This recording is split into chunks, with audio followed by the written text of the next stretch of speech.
My name's Lisa Pasquale. I'm a specialist in retrofit and building performance evaluation. So I actually got into retrofit as a retrofit coordinator, starting with being an evaluator.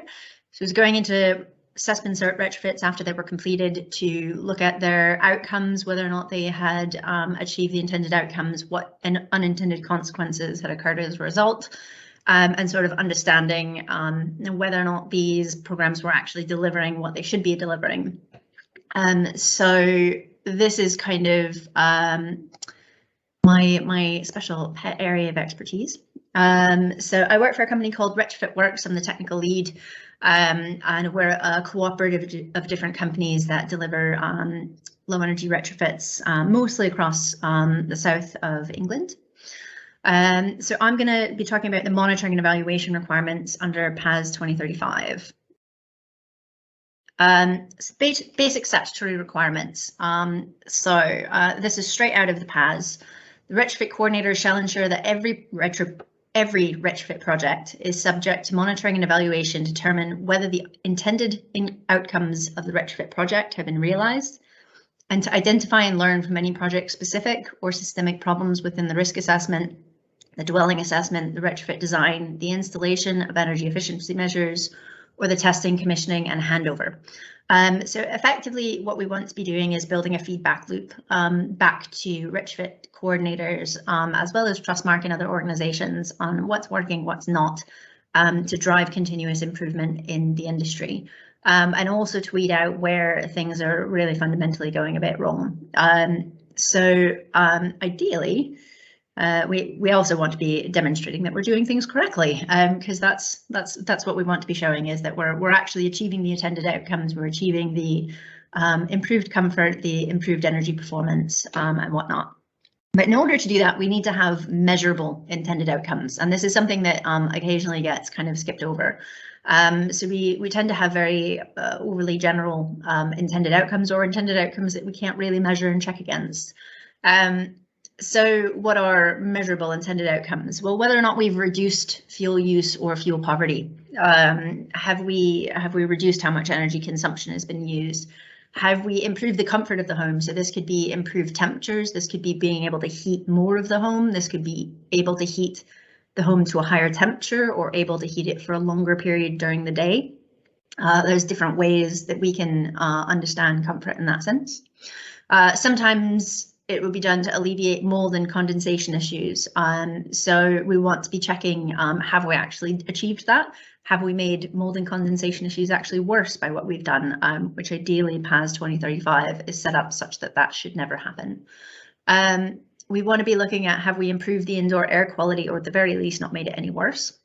And have we reduced summertime overheating risk, or the risk of overheating? Now, I've focused in on these specific measurable intended outcomes because these are the ones that the retrofit residents, the people actually physically living in the homes, are the ones that are able to give you the feedback as to whether or not these have been achieved.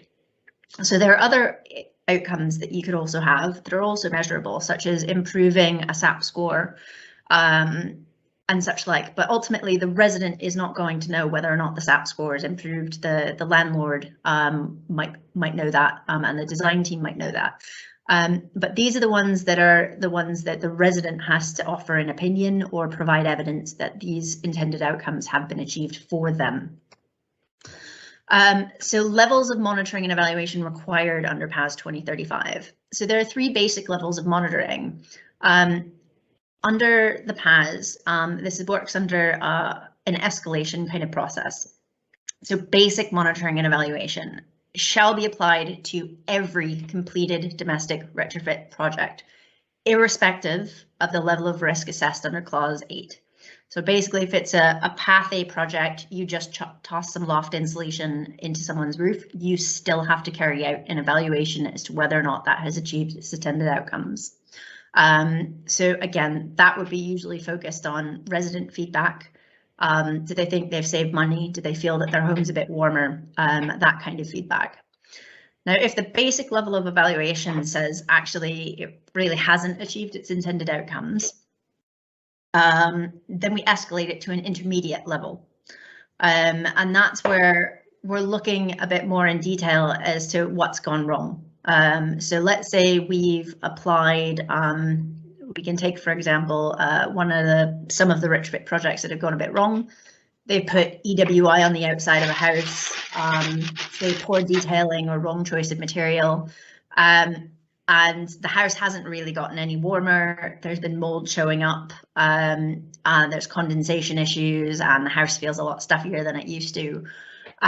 So if the basic level of evaluation shows actually no, these intended outcomes have not been achieved, and there are some unintended consequences that are starting to materialize, then we escalate that to an intermediate level of monitoring and evaluation, and we go back and we check and we see what's going on, what's gone wrong. Is it fixable, like, quite easily? Because it might be that the residents just switched off the ventilation and we need to switch it back on. We need to retrain them on why it's important to keep the fans running, et cetera, et cetera. And we need to bear in mind that not all of the outcomes are necessarily measurable in the way that we would think of it kind of traditionally. So in some cases, occupants who have quite high levels of fuel poverty were unable to heat their homes adequately to begin with, and basically they will comfort take from the improved performance of the building. So we need to take that into account. They might not save money. In fact, in a lot of cases, we see them increasing how much they spend on their energy after a retrofit. But ultimately, it's because they can confidently spend money on energy without, they can turn the boiler on or they can turn the heating on without feeling like they're going to accidentally bankrupt themselves. And that is something that we need to take into account in how we ask questions and how we evaluate whether the intended outcomes have been achieved. So the basic level of monitoring and evaluation has some specific requirements in the PAS, and that's in clause 14.4.1. And it needs to use a measure-specific questionnaire specifically to figure out whether or not you've achieved the agreed intended outcomes of the project, whether there have been any unintended or unexpected consequences of the work, whether the client or occupant is generally satisfied with the outcomes, whether the client or occupants are generally satisfied with the process of assessment, design, installation, testing, commissioning, and handover. Identifying any specific points of dissatisfaction. So if there's something that wasn't done quite right or they're not quite happy about, giving them the opportunity to present that. So I'll give you a really good example of a retrofit I won't name that was done quite a number of years ago, where the workmen had left quite a lot of ladders laying around site, laying around the neighborhood. They had left sharp tools laying around. So basically, the neighborhood kids could pick up sharp tools and run around with it. And they could also basically prop ladders up to get into people's open windows on the first floor of the houses and stuff like that. So there was a lot of kind of domestic issues that had popped up as a result of this contractor running a very sloppy site. And that's something that we want to give them the opportunity to tell us so that we're aware of what was going on. So identifying any elements of the installation that are not working as expected. So for example, if a fan is a lot louder than it should be, or they don't feel like they're saving money on their electricity despite the fact they've got PV panels on the roof, stuff like that. And any other comments that the occupants might want to make. So basically, we want to be deriving whether or not we have actually improved their homes, whether they've gotten what they think they should have gotten out of the project. So this, at the moment, the PAS states that the basic monitoring and evaluation shall be completed and reported within 3 months after handover of the retrofit project. So that is the Trustmark requirement. Personally, I always like to follow this up with a second survey about a year later that's more or less the same questions, because ultimately after a year they'll have been in the house for an entire winter, an entire summer, and they'll have a full perspective as to whether or not they've actually improved the environment of the house. So personally, that's just my approach to doing it, is to meet the statutory requirement and then go slightly above and beyond, just double check and make sure it's still ticking along properly. So I personally prefer to use a monitoring and evaluation plan to set out how I intend to measure the intended outcomes of a project. And I separate that out into qualitative and quantitative feedback. And so this is an example of what one might look like. So qualitative would be comfort, perceived energy savings, and outcome evaluation. That's the basic occupant survey, this first line just here. So this is the basic level required.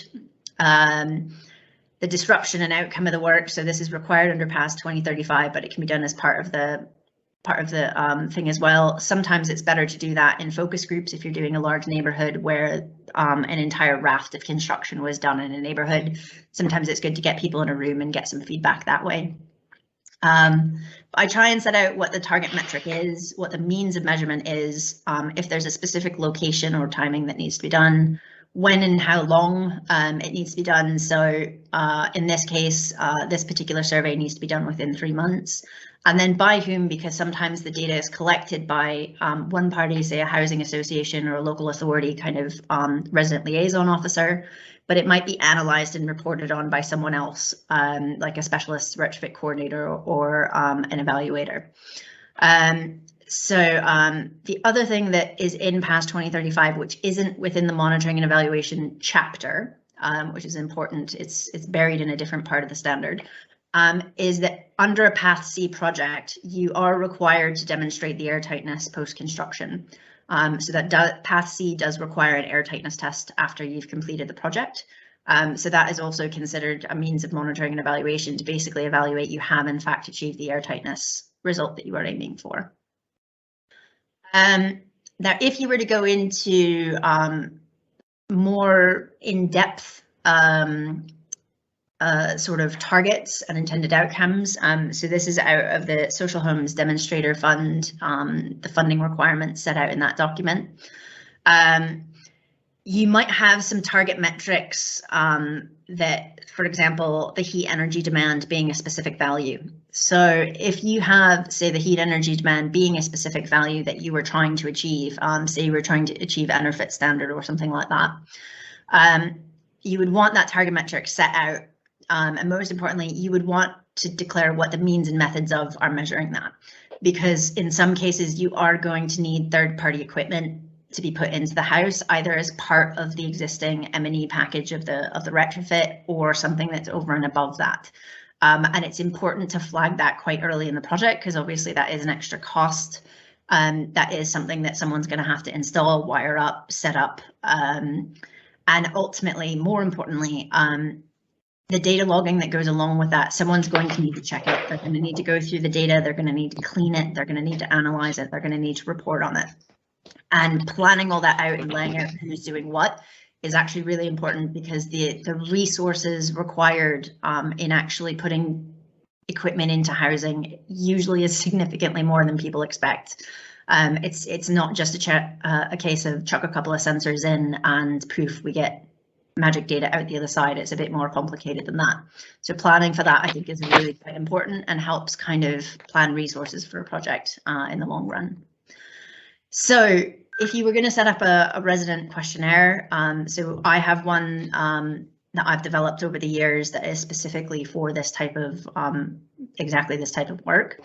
I recommend always, if you're going to do a bespoke one, always using an odd number scale of questions, and that's ultimately to allow a neutral response in the middle.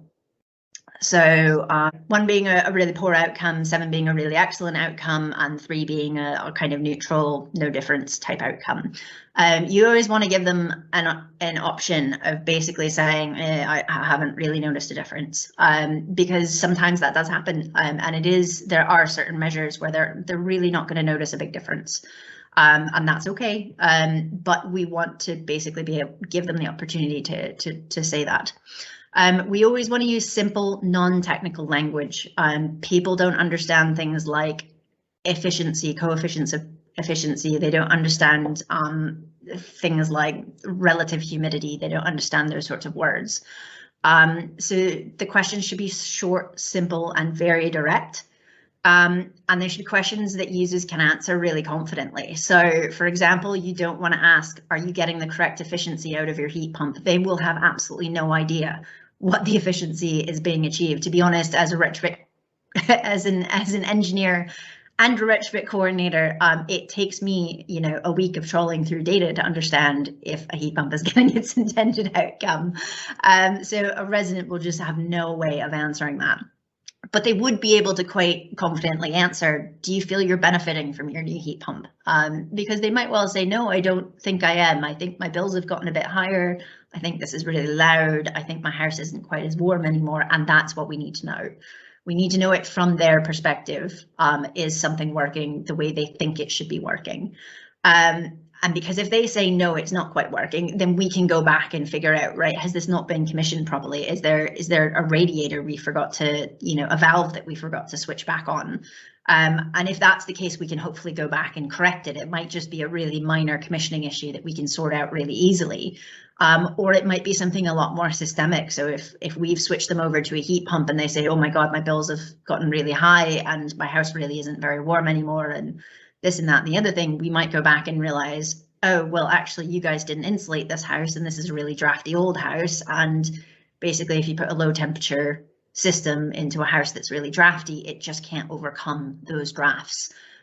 So actually, the strategy of the retrofit in that case probably isn't really correct, and the retrofit coordinator should have taken responsibility for that. So the way you phrase questions to the residents really matters as to whether or not you're getting the correct feedback.